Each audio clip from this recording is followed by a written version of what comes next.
That's really kind. All right. So yeah, thanks for the amazing introduction. So I have only a very short time. So I just wanted to, just go through some basic results from a paper we published recently. So Mark Feuerman, are you here? Okay, raise your hand. Okay, so this is on behalf of actually a large group of people. You'll see the massive acknowledgements at the end, but I really want to call out Mark in particular for all the amazing curation he did on this. All right, so the goal of this project was to build in the using the gene ontology a functionome for in general, but specifically in this case for human protein coding genes. All right, and so the idea here was to integrate experimental Go annotations to create a comprehensive function resource. Okay, so if you were here for Mark's talk, brilliant talk, by the way, Mark, that was fantastic. He did a great job of describing some of the issues with gene ontology experimental annotations and some of the biases in them. Okay, so they're spotty, okay, and they're based on what has been studied. Okay, they really reflect the experimental literature and not necessarily can be taken as a great description of the functions of genes. So the idea of this project was to change that and to build a resource that really was that sort of deep resource for gene function for human genes. Okay, so how did we do this? All right, well, we did it by doing evolutionary modeling at scale, and that's why I think it belongs in a joint session like this. Okay, and I'm not going to be able to go through all the results. I have a really short time slot here. Okay, but I'm just going to walk you through. This is the publication that recently came out on this. You can read about it. It's a long paper. It has extensive materials and methods. And a really extensive supplemental material. So I'm just going to try to touch on just give you a basic introduction to what we did, and then hit you with the take-home messages that I want you to get out of this.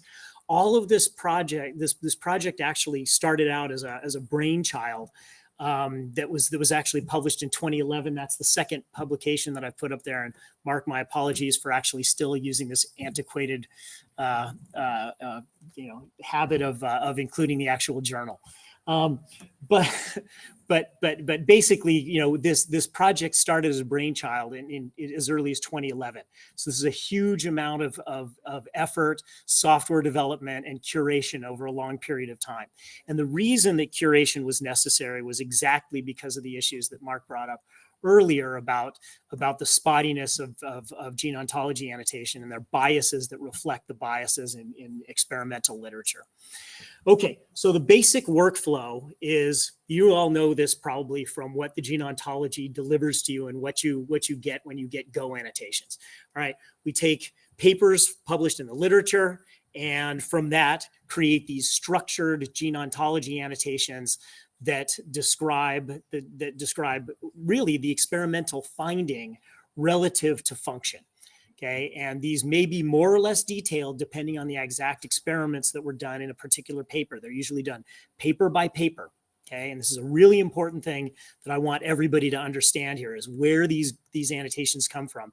It'll make you understand why they're biased and why, when we're going to integrate them, it's a very difficult problem, okay, that required human curation to do properly.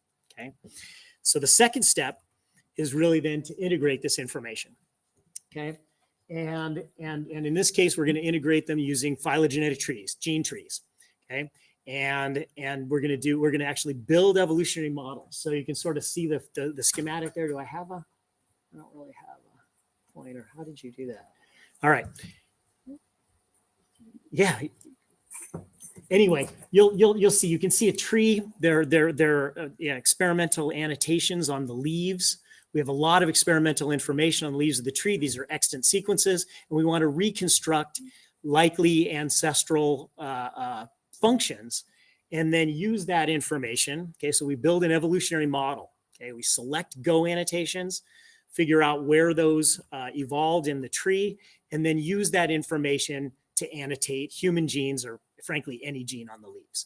Okay, so it's a simple evolutionary model, right? Build an ancestor, use the ancestor to make inferences and fill in the data that you didn't know. Okay, and we can model both gains and losses of functions. Okay, and I'll talk a little bit about what I mean by functions. Okay. All right, so now skip to the chase. So hopefully everybody followed the basic idea. What are the messages I'd like you to take home from this and that I think are worth communicating to a large audience? Okay, first of all, they're available in the files that you all get from the Gene Ontology now. Okay, the evidence code is IBA. You can find them right now.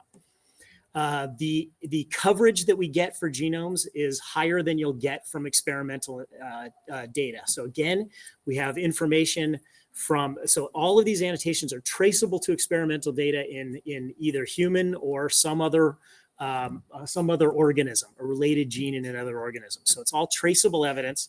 Okay, and we get about 82% of human protein coding genes are covered by at least one Go term. Okay, these basically then bring together a concise gene function summary for each gene. And I really want to point out that this is one of the things we did in the extensive supplemental material, was show that it really improves Go enrichment analysis.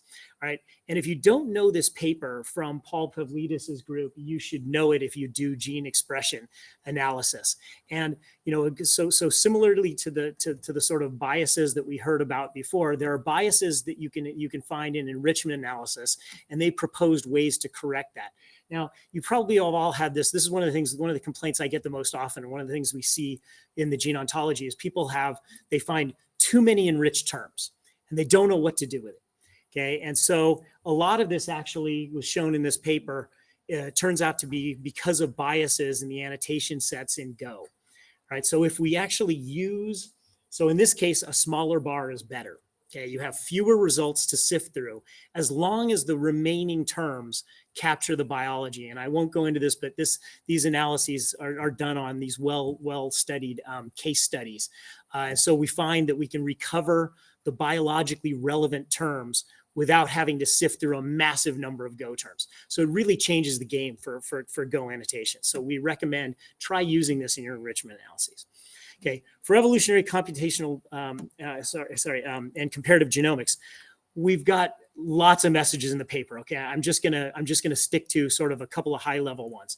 So we've done basically what you can think of as character reconstruction, right? Which is these are evolutionary characters, right? In this case, they describe functional characteristics using gene trees, and the reconstructions are function evolution, not just gene evolution, which is what you hear a lot of.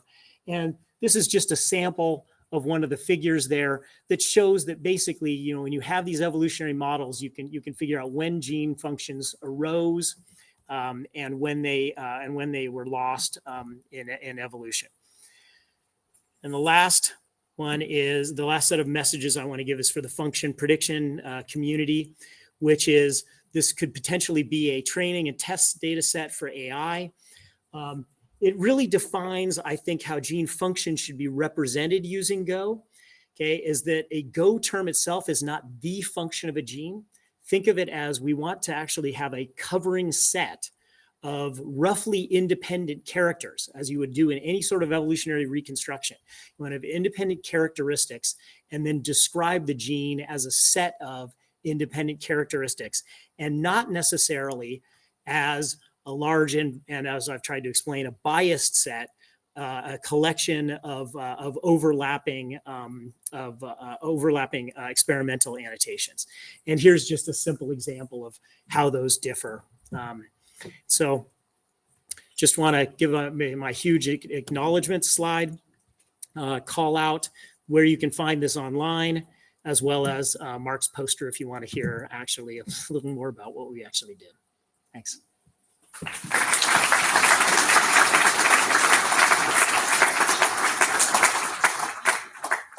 So we're out of time. Are you staying for the next talk? Can I'm you here. answer questions in 10 minutes? Sure. Great. If you have questions, Paul's here.